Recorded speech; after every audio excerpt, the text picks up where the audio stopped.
ayun mga kaswabe, naisip ko 2:30 pa lang naman. Try pa natin makakuha ng isa.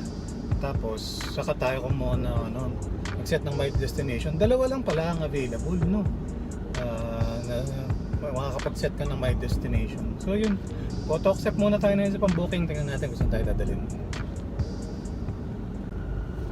Okay mga kaswabe, na-accept tayo.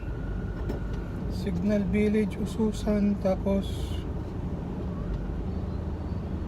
dadalhin sa Malabon. Malabon. Teka.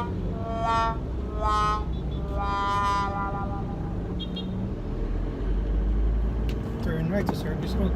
Ayun mga kaswabe, pick upin ko muna to. Baltaan ko kayo pag na-pick up ka na. Bye bye.